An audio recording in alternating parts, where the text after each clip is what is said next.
Aleluia.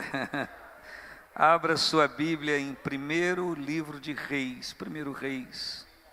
Um texto muito conhecido, e vai ser bom ministrar num texto conhecido, porque a gente ministra com menos esforço, não é? Primeiro Reis, capítulo 18, abra aí a sua Bíblia.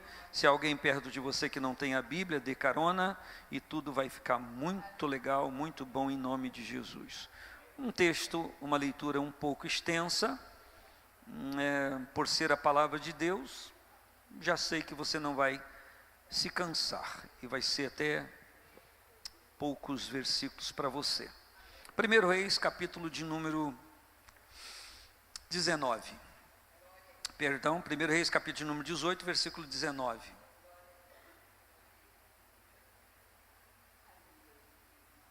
Primeiro Reis 18, a partir do versículo 19, leio eu, você acompanha. Agora, pois, envia junta a mim todo Israel no Monte Carmelo, como também os 450 profetas de Baal, e os 400 profetas de Azera, ou Azerá, como você preferir, que comem da mesa de Jezabel.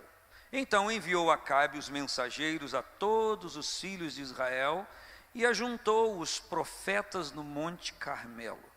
Então Elias se chegou a todo o povo e disse: até quando cocheareis entre dois pensamentos?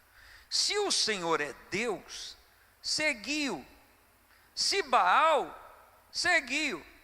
Porém o povo lhe não respondeu nada. O que o povo respondeu? O que o povo respondeu? Então disse Elias ao povo: só eu fiquei por profeta do Senhor. E os profetas de Baal são 450 homens.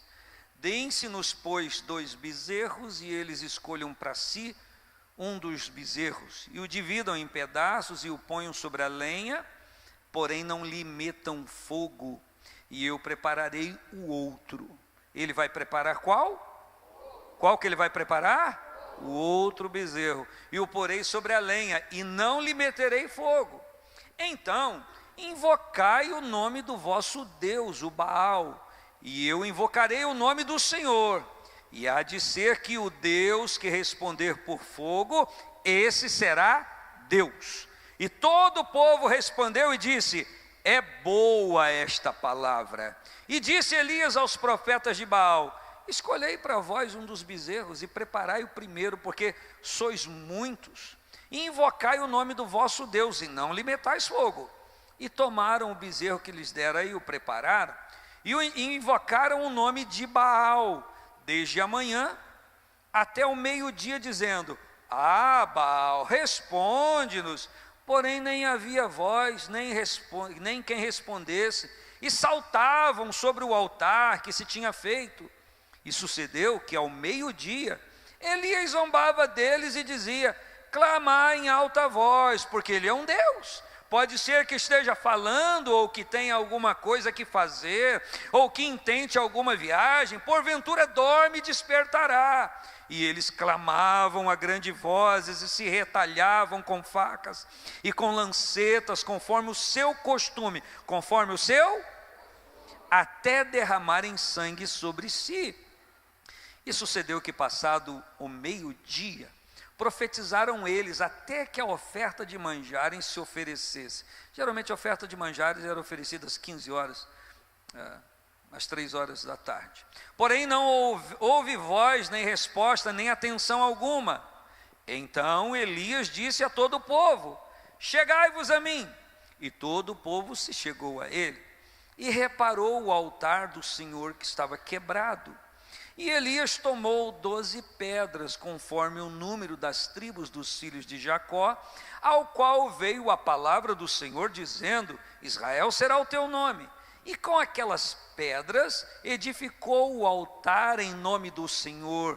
Depois fez um rego, uma vala, uma valeta, em redor do altar, segundo a largura de 2 medidas de semente. Então armou a lenha, dividiu o bezerro em pedaços e o pôs sobre a lenha, e disse: enchei de água 4 cântaros e derramai-a sobre o holocausto e sobre a lenha.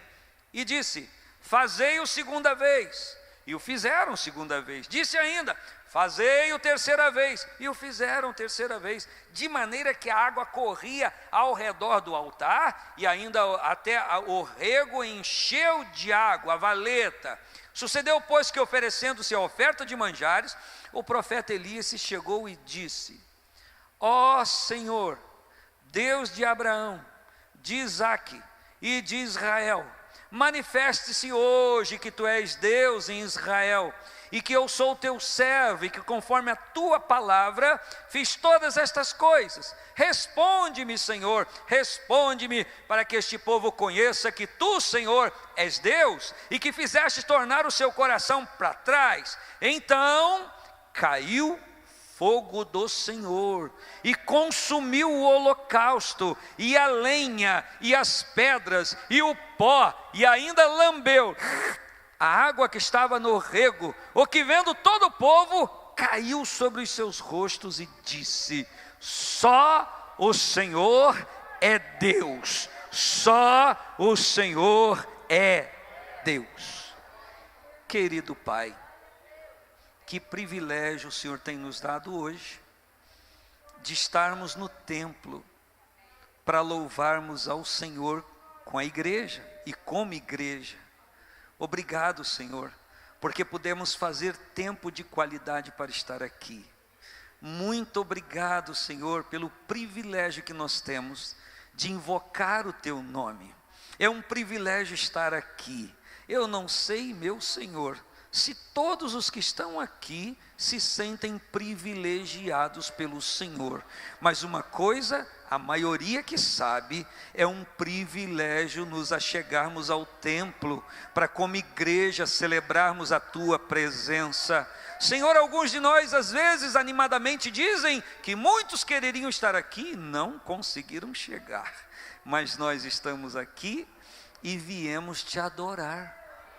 Nós viemos aqui entregar adoração, nós viemos aqui entregar oferta ao Senhor, nós viemos lhe ofertar mais uma vez os desígnios da nossa vida, nós viemos mais uma vez dizer que tu és Senhor e reina sobre a nossa vida. Nós viemos aqui mais uma vez declarar que tu és o Deus Todo-Poderoso, e nós temos o privilégio de chamá-lo de nosso Pai Celestial. Senhor, isso é um privilégio, Senhor. Muitas pessoas na terra queriam chamar homens famosos de seus pais, e nós temos o privilégio maior de chamar o Deus de toda a terra, dos céus e da terra, o Deus que governa todas as coisas, que estabeleceu leis e que são regidas pela sua palavra, porque o Senhor estabeleceu, e nós temos o privilégio de abrir a nossa boca e chamar o Senhor de nosso Pai. Oh, que privilégio, oh, que honra, que alegria para nós. Podemos erguer a nossa voz, estufar o nosso peito e declarar que nós somos filhos do Senhor, porque o Senhor nos gerou de novo. Que experiência linda, Senhor, o Senhor tem feito na nossa vida. Quem sabe, meu Senhor, há alguém aqui esta noite que ainda não tem esta aliança contigo através de Cristo Jesus, e neste culto, Senhor, vai ter a oportunidade de se render a Ti. Oh, aleluia, oh, glória a Deus, que esta palavra venha, Senhor Deus, remover a dúvida de qualquer coração aqui, de alguém que diz ter ou não ter aliança com o Senhor. Em nome de Jesus, quem está comigo, diga amém. Queridos irmãos, que privilégio poder crer, não é verdade? Que privilégio poder acreditar em Deus, poder crer no Senhor. Que privilégio poder crer na palavra que disse que a gente passaria por circunstâncias difíceis na nossa vida, e Ele liberou a boca do Isaías para dizer que quando a gente passasse pelas águas, e águas na Bíblia nem sempre são mananciais de alegria, mas como Jesus Cristo mesmo disse, Mateus escreveu no capítulo 7, que desce a chuva, correm os rios, assopram os ventos, combatem contra a nossa vida. Ele está falando de dificuldades que vêm sobre a vida de todas as pessoas que já tiveram o prazer de passar por esta terra, e nós estamos tendo prazer nesse tempo. Então, em nome de Jesus, muda uma coisa no teu coração. Passar por esta terra nesse tempo é um prazer. É um prazer poder passar por aqui crendo em Deus sobre a nossa vida, vivendo todas as coisas que todo mundo sempre viveu, mas tendo uma esperança maior. Jesus quis dizer isso para os seus discípulos, queria que eles entendessem. Ele disse, no capítulo 14, João escreveu, não se turbe o vosso coração. Credes em Deus, crede também em mim. Jesus falou, na casa de meu pai é muita morada. Se não fosse assim, eu teria dito, vou preparar lugar. Se eu for preparar lugar, virei outra vez e vos levarei para mim mesmo. Para quê? Para que onde eu estiver, estejais vós também. Então, o desejo maior de quem está com quem é de Jesus de estar conosco, de ter a gente perto dele. É um desejo grande do coração dele. Então, meus irmãos, vamos fazer a vontade dele. Existem princípios que a gente deve fazer e não deve burlar para que isso aconteça na nossa vida. Vira para o teu irmão, me ajude a pregar, não brincando. Se for para rir, não fala, seja entupido agora, mas libera a palavra e diga, existem princípios para isso. Vai, fala. Existem princípios, fala. E nós estamos aqui, meus irmãos, diante de uma história, como sempre, do povo de Deus, e o Senhor sempre liberou pessoas para estar sobre a vida do povo. A Bíblia diz que quando a geração de Josué, que entrou na terra prometida, morreu, faleceu toda aquela geração, cada um andava segundo o seu próprio pensamento, cada um fazia aquilo que lhe parecia ser certo, e a gente vai a uma realidade de vida, que quando as pessoas estão fazendo aquilo por si só que parece ser certo, a maioria erra. Provérbios 14 repete no capítulo 16, que há caminhos que ao homem parece direito, mas o fim deles são os caminhos da morte. Então tem um monte de gente fazendo muitas coisas que na sua mente parece ser certo, mas só vão saber que é errado no final do caminho, porque é isso que a palavra diz. Há caminho que ao homem parece ser direito, correto, mas o fim do caminho são os caminhos da morte. E o problema é quando o homem se depara com a morte, com a falência dos seus projetos, com as falências daquilo que ele esperava que desse certo. E aí quando ele chega à conclusão que as suas escolhas não foram todas acertadas assim, feliz é aquele que entende que pode mudar de vida, que pode ser transformado, como muitos de nós aqui entendemos isso, que a gente podia mudar de vida, porque o Senhor estava dando uma oportunidade na gente. Tem gente aqui que mudou a vida, que a vida foi mudada por conta da presença de Jesus. Pelo amor de Deus, tem pelo menos um comigo, tem pelo menos mais um. Oh meu Senhor, que maravilha. Então eu quero dizer que o Senhor é o Deus das oportunidades, né? Judas foi e se enforcou, arrebentou suas entranhas, porque não se arrependeu, sentiu remorso. Mas Pedro se arrependeu e foi restaurado. Então eu quero lhe dizer que, para quem se arrepende, sempre será um tempo de restauração.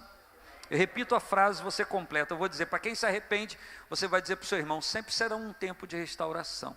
Vamos ensaiar? Eu digo, para quem se arrepende,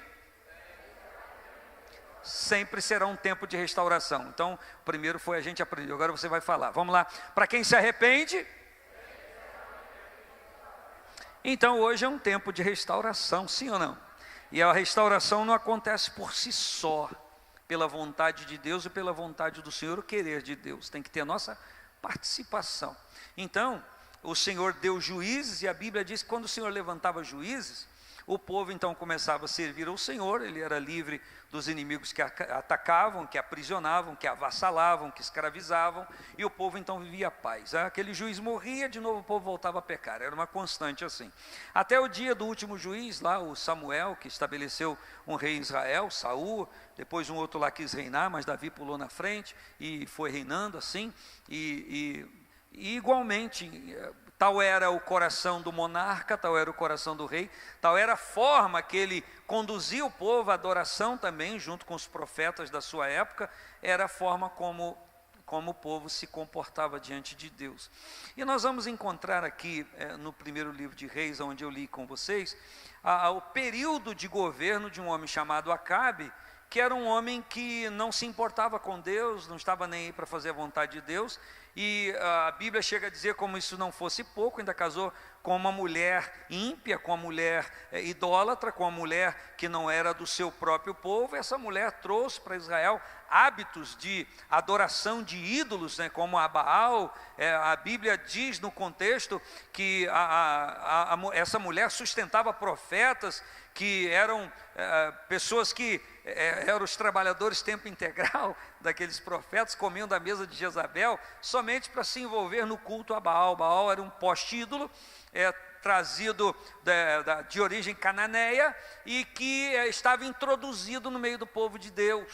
E esse povo de Deus chegou a um momento que eles estavam sem saber quem era o verdadeiro Deus, porque os profetas diziam: Deus é o Senhor é Deus. Mas o rei e a rainha ímpios serviam descaradamente a Baal, né? O próprio Acabe não acreditava mais em Deus. Por que eu digo que ele não acreditava mais em Deus? Porque ele aceitou o desafio de levar profetas de Baal para o monte, para lá ser provado quem era o verdadeiro Deus. Então eu digo que o Acabe, o rei de Israel, não acreditava mais em Deus, porque ele aceitou o desafio. Então o que o Acabe cria? Ele cria que quando os profetas de Baal clamassem a Baal, Baal ia responder com fogo, porque Baal era conhecido como Deus do céu. Baal era conhecido como Deus da agricultura. Baal era conhecido como Deus da fertilidade.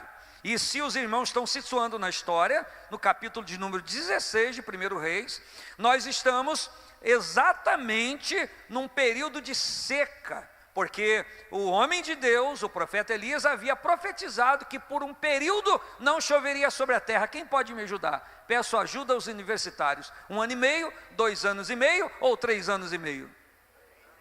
3 anos e meio, não choveria sobre a terra.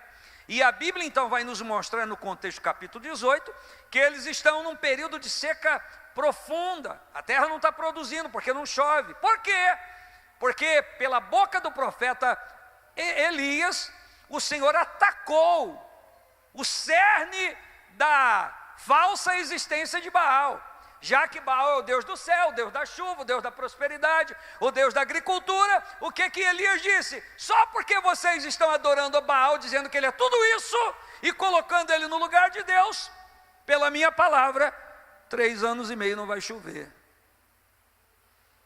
Nós estamos em 12 semanas de clamor. Sabe o que me admira nesse texto? É ainda existirem profetas de Baal em Israel. Não me admira nesse texto existirem gente escondida em caverna. Não me admira no contexto dessa história 100 profetas serem sustentados por Obadias em caverna. Não me admira nesse texto Deus dizer depois, posteriormente para Elias, que ele guardou 7.000 que não se dobraram diante de Baal e não beijaram a sua imagem. Não me admira. Sabe o que me admira nesse texto? Mesmo depois de 3 anos e meio, esses profetas de Baal continuam acreditando. Eu estou ficando vermelho, não estou? Continuam acreditando que Baal é Deus. E continuam clamando a Baal como se fosse um Deus. Isso me admira. Sabe por quê? Porque muitos de nós já deixaram as fileiras do clamor ao Senhor. Só porque alguma coisa na sua vidinha não deu certo, Deus não me ama mais. Cá de que eu estou com dúvidas do amor de Deus na minha vida. Cá de que se aqui tiver 100 pessoas e eu for a 100ª peremera, Deus vai abençoar os 100. Quando chegar na minha vez, Deus vai falar: fechou. O que me admira é gente clamando a um pedaço de pau, não tendo resposta, porque o pau não responde, o poste-ídolo não responde, mas eles não desistem de clamar. E muitos dentre nós desistem tão fácil de clamar aquele que a gente diz que é o verdadeiro Deus. É isso que me chama a atenção nesse texto, é isso que me admira, que eles têm a capacidade de subir ao monte para um desafio, sabem que podem voltar de lá sem vida, mas eles estão dispostos a se arriscar pela fé que eles têm num pedaço de pau. E muitas vezes aqueles que dizem ser filhos de Deus, chamam pelo nome do Senhor, retrocedem, têm medo da comprovação de quem é o verdadeiro Deus, Estou falando aqui desimpedidamente, estou falando aqui liberadamente. E se em algum momento isso tem acontecido comigo, isso tem que ser resolvido em o nome de Jesus. E eu comecei a colocar a minha pessoa, porque se tem acontecido com você, eu vou apontar com o dedo mindinho, que é menos grave. Se tem acontecido com você, isso tem que ser resolvido em nome de Jesus. E nada há para decidir o campo da fé e da crença do que batalha e luta para a gente ver quem é o verdadeiro Deus. Eu e você precisamos entender que a maioria das batalhas que acontecem na nossa vida são desafios de Deus e oportunidades para a gente ver a mão do verdadeiro Deus agindo na nossa vida, para a gente dispensar os falsos, para a gente deixar de trazer arrecadas de idolatria da nossa vida e adorarmos somente ao Senhor Deus como soberano de todas as coisas e que governa todas as coisas. Então, quando eu parto para clamar ao Senhor, eu tenho que partir com esse entendimento. Eu agora vou falar com Ele. Eu agora vou falar com a pessoa mais importante da minha vida. Eu agora vou falar com a pessoa mais importante de todo mundo. Eu agora vou falar com a pessoa mais importante que existe. Não que existiu, mas que existe porque Deus é eterno. Eita, agora eu vou para uma conversa com aquele que move todas as coisas. A gente não trairia a idolatria de confiar no poder humano. A gente não traria conosco a idolatria de acreditar que o jeitinho pode satisfazer a nossa necessidade. A gente entraria na presença dele, como diz Hebreus, com ousadia, sabendo que a gente vai entrar na presença dele e vai ser aceito em tempo oportuno a nossa oração, e ela vai ter resposta. Quando a Bíblia diz que o profeta Elias disse ao povo: até quando cocheareis entre dois pensamentos? Pense, ouça o que eu tenho a lhe dizer. Ele está parafraseando assim: vocês têm que começar a entender que não há condições de vocês dividir atenção e tempo com Deus e com Baal. Vocês têm que decidir, entendendo que não há mais condições de dividir a submissão, a devoção, o respeito, a honra a Deus e a Baal. Vocês não devem seguir nem o que o rei diz, nem o que o profeta diz. Vocês têm que seguir aquilo que vocês elegem como Deus sobre a vida de vocês. Porque pode mudar o profeta e pode mudar o monarca. Deus não muda. Eu vou repetir, você não entendeu. Pode mudar o profeta e pode mudar o monarca, mas Deus não muda. Deus não muda, Ele continua o mesmo, sempre será o mesmo. Cerca-se a erva e até a palavra dele, murcha-se a flor, mas a palavra daquele Deus que não muda, subsiste eternamente. Crendo em Deus, você pode abrir a sua boca e dar glória a Ele, porque se Deus, e é uma verdade, nunca deixa de existir, isso quer dizer que toda adoração que eu colocar diante dele nunca vai deixar de ter efeito. E toda oração sincera que eu fizer nunca vai deixar de ter resposta. Aleluia!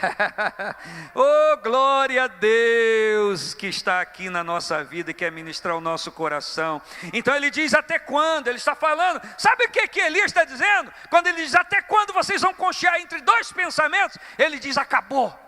Acabou o tempo, acabou, agora vocês vão resolver. Vai parar hoje, ou confia em Baal e se entrega a ele, ou confia em Deus. E ele subiu com essa determinação.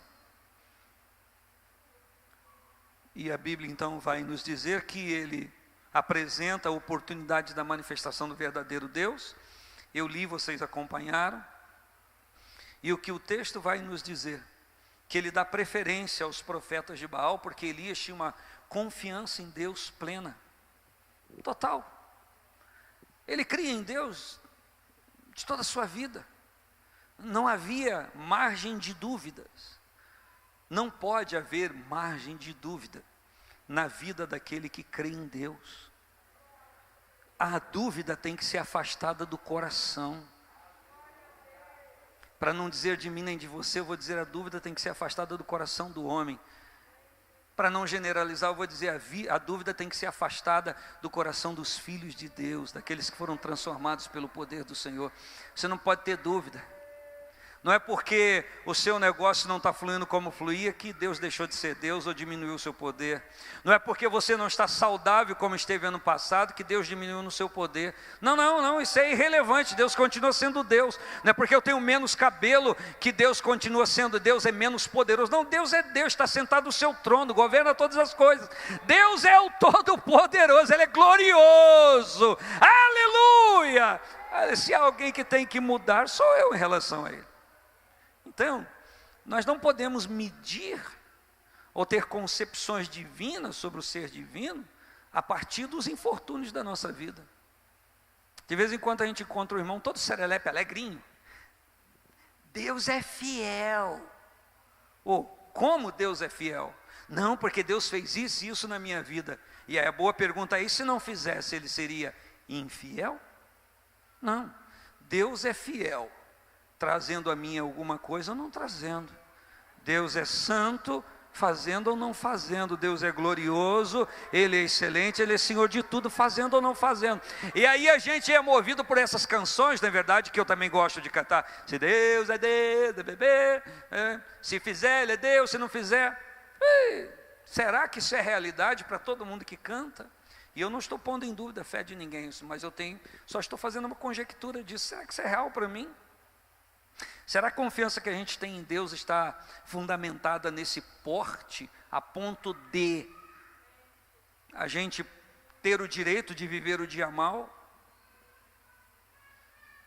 Porque é no dia mal, é no dia das crises maiores da nossa vida, que se mostra a nossa fé e nossa confiança no Senhor.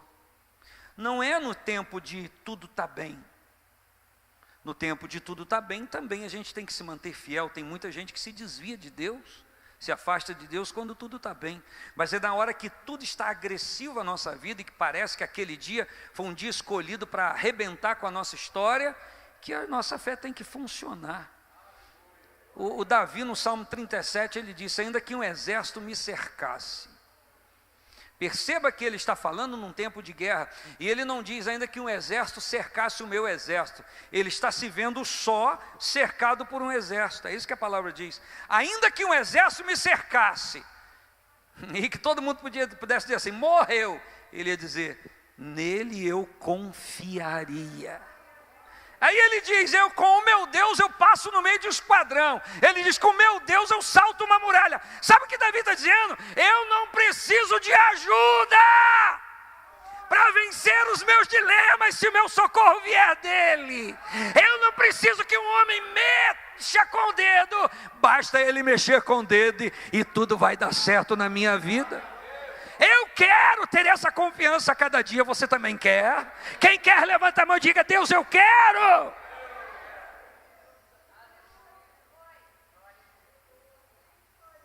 Eu ouvi uma canção, recebi de um irmão essa semana,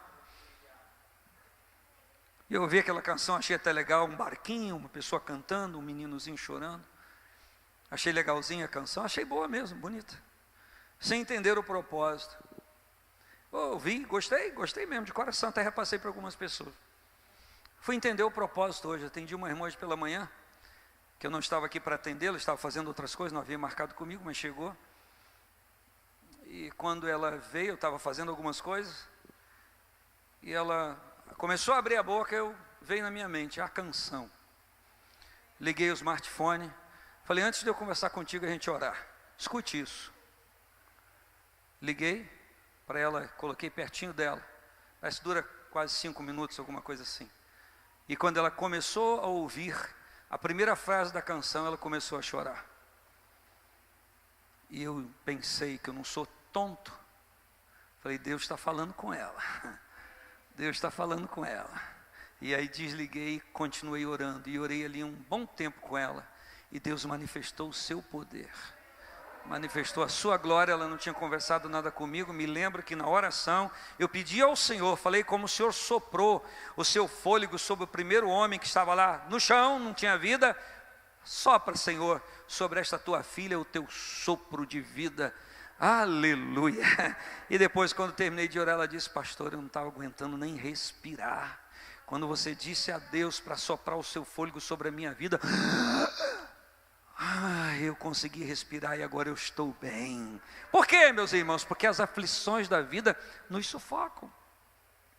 Elas tendem a aprisionar a nossa vida. Então, quando nós estamos vivenciando isso, nós temos que saber em quem nós temos crido.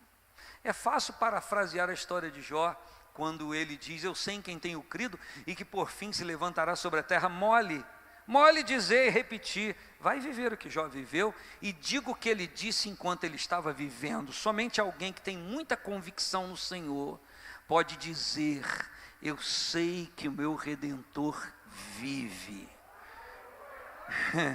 Eu sei.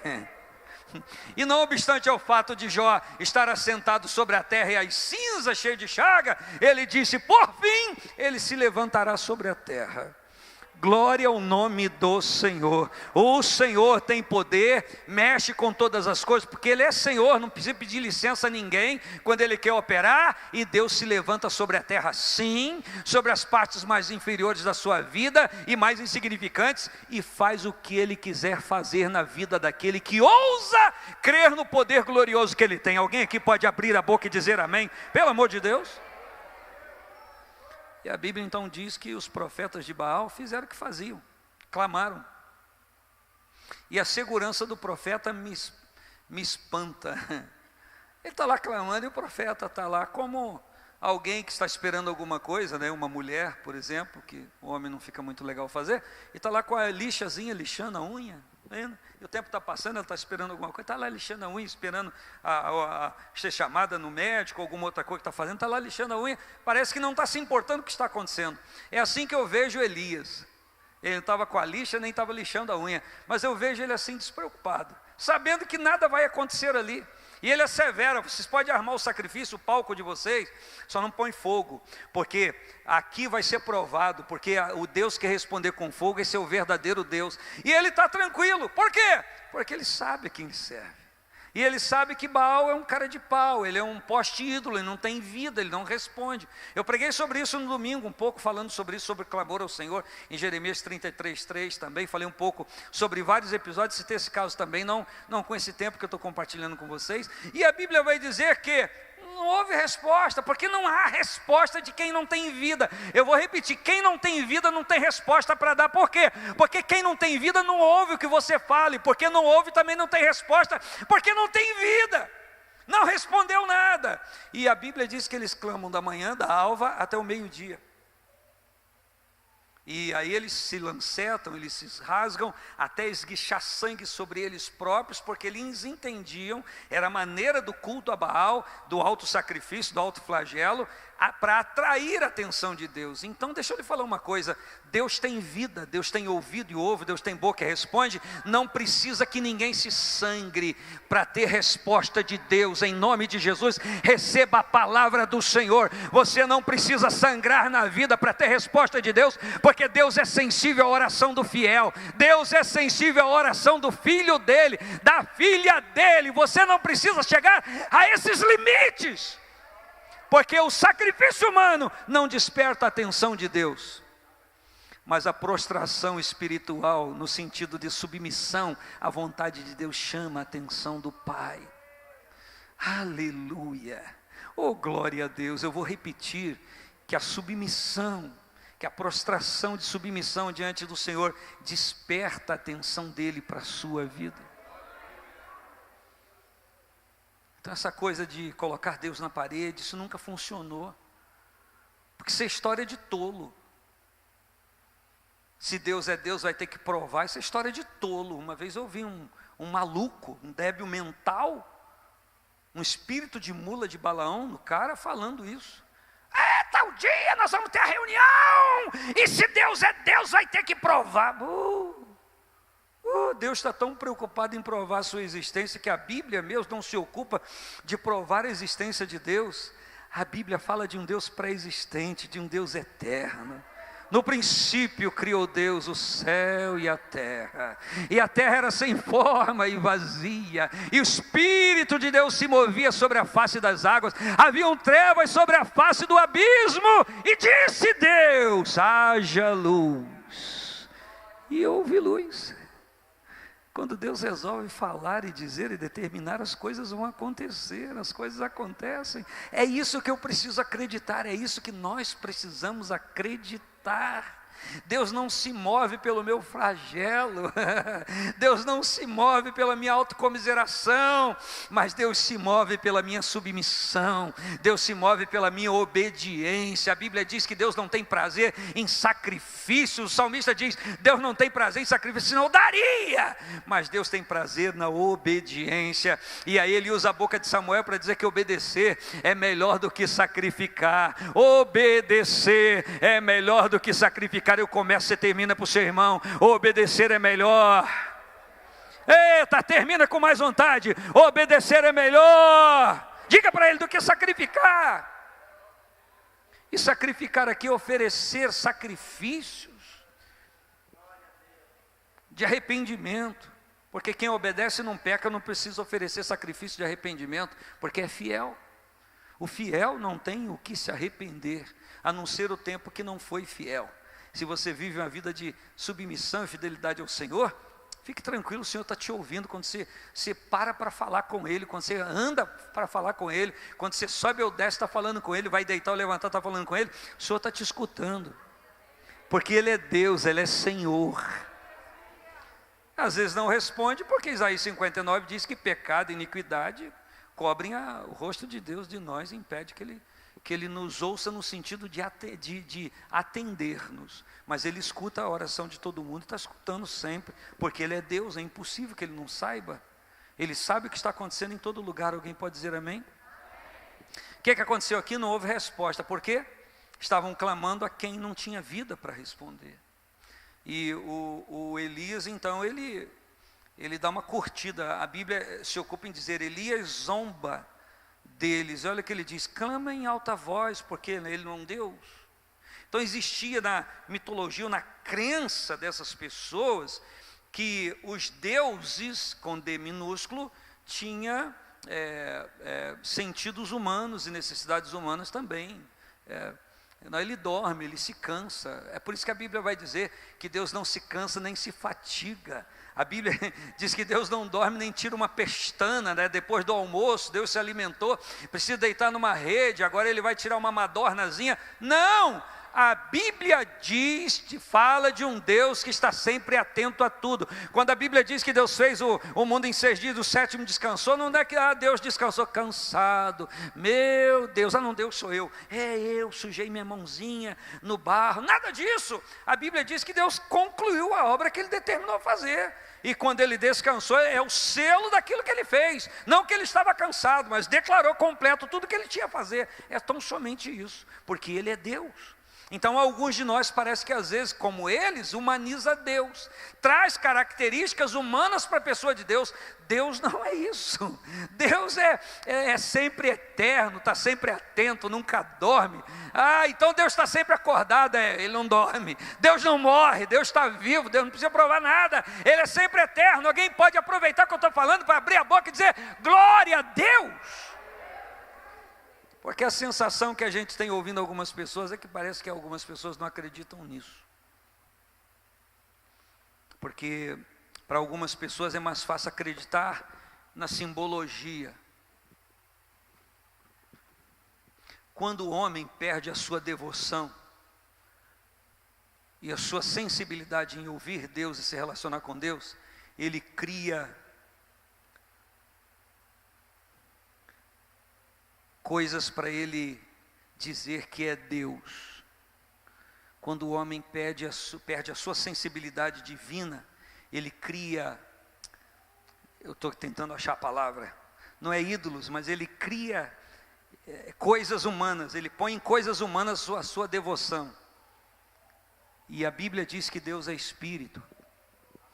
E importa que aqueles que adoram a Deus o adorem em espírito e em verdade. Meus irmãos, estou falando coisa que eu não ia falar, que eu não meditei. Eu meditei aqui dentro do texto, queria falar dentro do texto, mas eu estou totalmente submisso ao Espírito Santo. Não estou nem aí pelo que você está pensando, mas estou totalmente aí pelo que Deus está pensando aqui. Eu não estou preocupado em soltar a minha voz, mas eu quero que a voz de Deus fale comigo e fale com você. Você pode dizer amém? esse texto é cheio de então, que vai demonstrar atos sucessivos, ou porque aconteceu isso, então aconteceu isso, então, porque não houve resposta de Baal. Elias falou, agora vocês todos se acheguem a mim. E lá no Carmelo diz a história, eu nunca fui lá ver e nem quero ir, se alguém quiser ir, vai depois me conta, que ele tinha uma extensão, tem uma extensão de 30 e poucos quilômetros, né? Porque é uma cadeia de montes, um ligado ao outro, e o Carmelo naquela região seria o ponto mais alto dele, e quando a Bíblia diz que Elias restaurou ou refez o altar de Deus, estava quebrado, isso é uma prova incontestável que não se clamava, não se invocava o nome do Senhor ali. Ali era um centro de adoração a Baal, que era um lugar mais alto que dava para a banda do mar. Então era um lugar estratégico que os adoradores de Baal entendiam que seriam ouvidos, porque o seu Deus residia por ali, o seu espírito pairava por ali em algum momento. E é justamente o local em que o Elias escolhe para desafiá-los. Elias não foi desafiar os profetas de Baal, ele não foi, na verdade o Elias não desafiou Baal. Elias desafiou os profetas de Baal, na crença deles, e ele foi no lugar deles, no quartel-general deles, sem temer, sem nada. E quando ele diz, só eu fiquei por profeta, ele está falando a verdade aqui, porque os outros 100 que estão sendo cuidados estão nas cavernas, os outros 7.000 não estão ali, os que não se dobraram a Baal, nem beijaram a sua imagem, só ele está ali contra aqueles homens. Os 400 de Azerá, o texto não diz onde eles estão. Os profetas de Azerá são conhecidos também, ou de Azera, como os profetas das cavernas, né? E eles não devem ter subido, talvez ficaram com desconfiança, mas o que o texto vai dizer, que estão ali 450 profetas de Baal, os outros não foram o desafio, é o que o texto está dizendo. E a Bíblia então vai nos informar que a partir do momento da desistência deles, porque eles já estavam cansados, a ponto de saltar, de pular sobre o altar e de fazer presepada mesmo, para tentar atrair a atenção de Baal. E não tiveram sorte, porque Baal, como eu já disse, não tem vida. Então a Bíblia vai nos informar que o profeta Elias os chama, e antes dele clamar ao Senhor, ele faz uma coisa que eu e você temos que fazer, porque nós estamos aqui nessas semanas de clamor, e a gente precisa, antes de clamar ao Senhor, que o altar da nossa vida esteja arrumado, ou que o altar de Deus da nossa vida esteja arrumado. Então existem coisas que às vezes a gente sabe que está faltando no altar de Deus na nossa vida, e a gente quer que Deus responda sem a gente arrumar aquilo, sem a gente pôr aquilo em ordem. Eu quero lhe dizer que existem coisas que nós dependemos do Senhor, mas a maioria das coisas da nossa vida nós podemos colocar em ordem. Não colocamos porque não queremos, e Deus não vai responder sobre altar desarrumado, altar que não está consagrado somente para Ele. Deus não vai responder, porque senão Ele estaria abonando a nossa idolatria. Deus não trará resposta, não operará sobre nenhum altar que não é só dEle. O altar tem que ser só dEle, tem que ser para Ele, tem que ser oferecido e consagrado a Ele. E o segredo aqui dessa história é eu identificar em você o que na minha vida não está totalmente consagrado ao Senhor.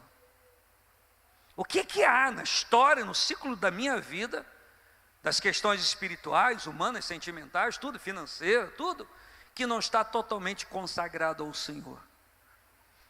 Deixa eu lhe afirmar, se nós orarmos com sinceridade ao Espírito Santo, o Espírito Santo nos mostrará a área da nossa vida, o aspecto da nossa vida que ainda não está totalmente consagrado a Ele. Quando eu falo consagrado, eu digo submisso à vontade dEle.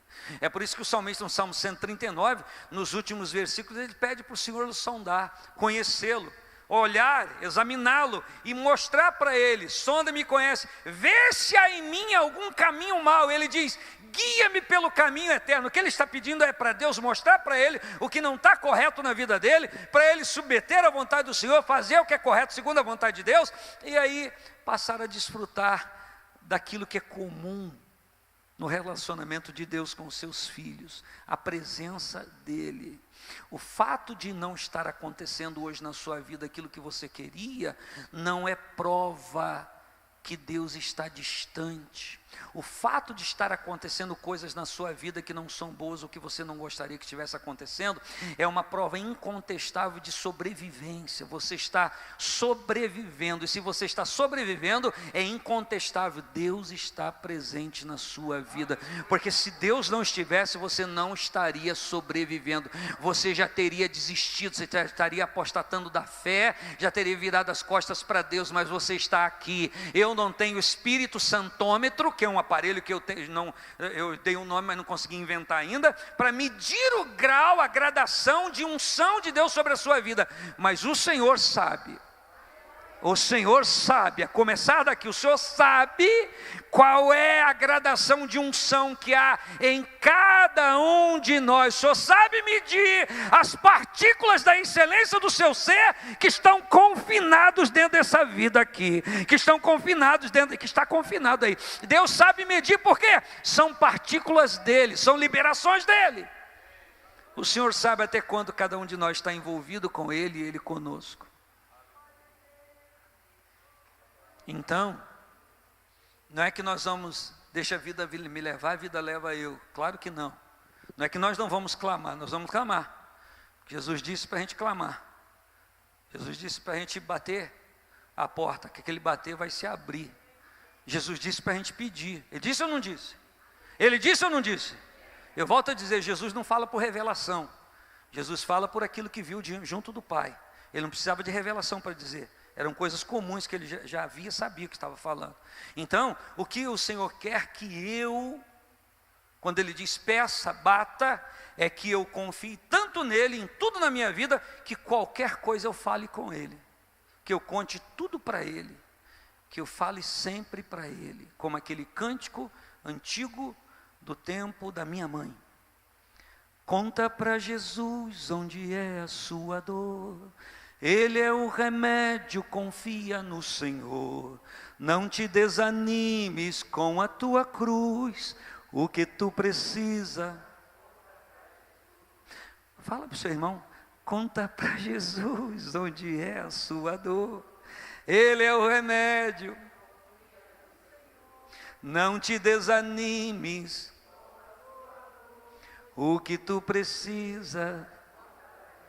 Quanto que tu precisa, espera Ele trazer a solução, porque Ele vai trazer da maneira dEle, do jeito dEle, na hora dEle, como Ele quiser. Ele sabe a hora certa até para trazer a resposta. O Senhor é tão poderoso que Ele sabe a hora certa de responder a nossa oração. Você pode abrir a boca porque confia e dizer amém.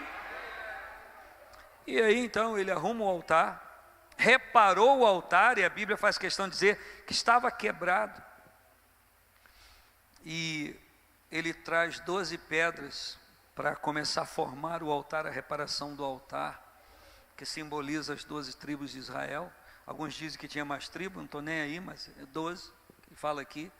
E ele então começa a recompor, a ordenar aquilo ali. Ele não é precipitado, ele está calmo.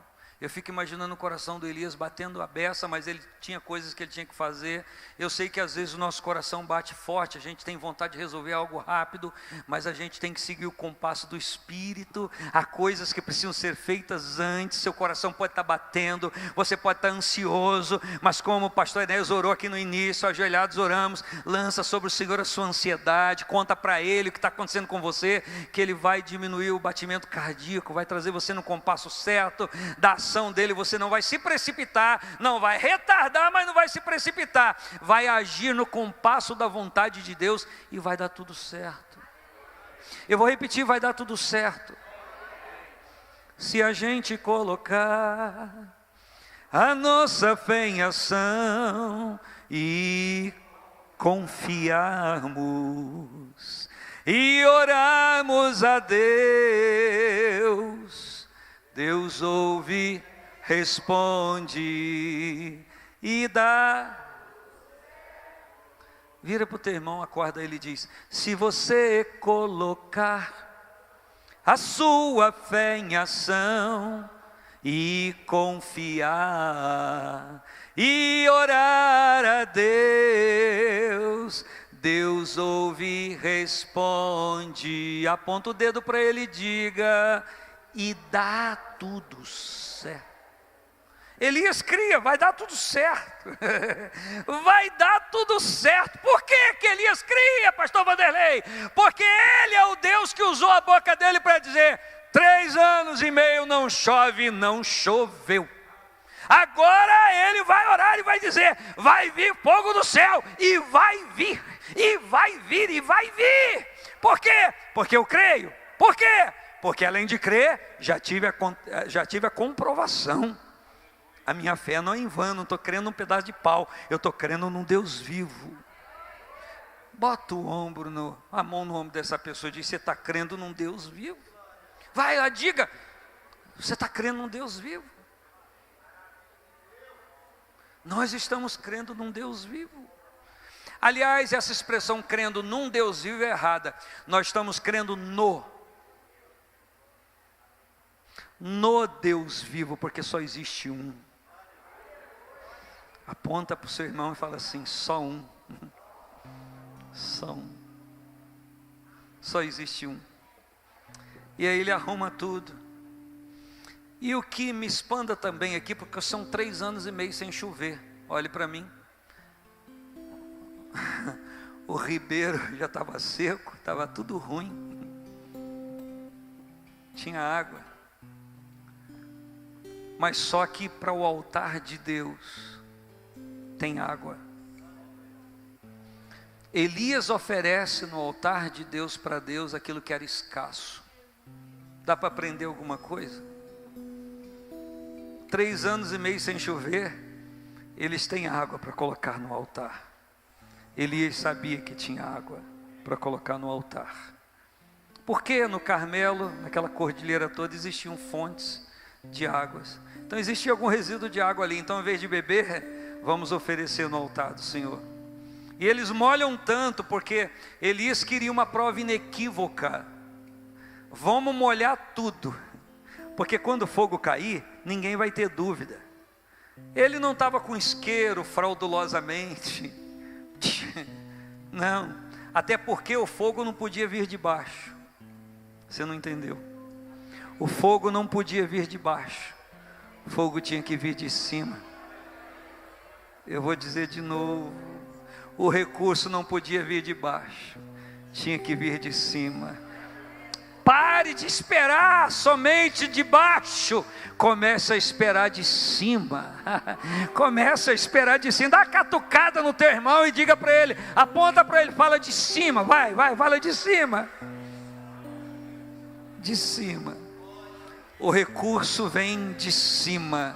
Tem coisa que até vem da terra, mas é um movimento de cima. O movimento vem de cima e move na terra, entendeu? Ele vem de cima e move na terra, mas veio de cima. Então molha tudo e ele clama ao Senhor: Senhor, esse povo precisa conhecer que só Tu és Deus. Eu já sei que o Senhor é. O Senhor não vai responder por causa de mim. O Senhor vai responder por causa... O Senhor nem vai responder por causa do Senhor, mas o Senhor vai responder por causa desse povo, Senhor.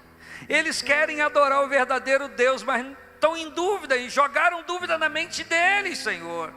Esse povo está sendo governado por um rei que não adora o Senhor, então eles foram alvos disso, Senhor. Senhor, por misericórdia, mostra a Tua glória.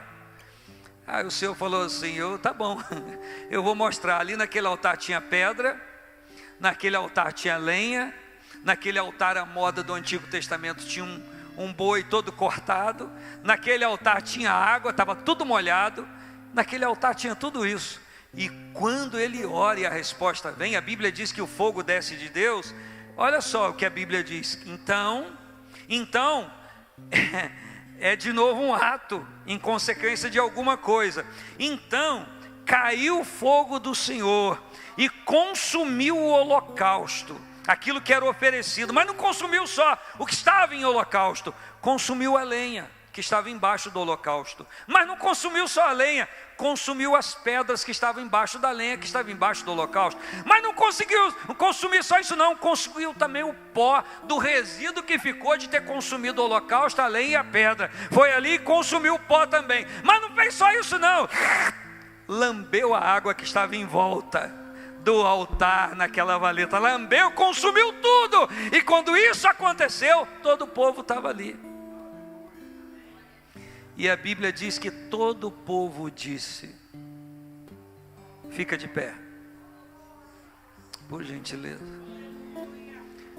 O que o povo disse aqui pode fazer para nós, tem um coro legal, mas o que o povo disse aqui é o que Deus espera ouvir da nossa boca todo dia.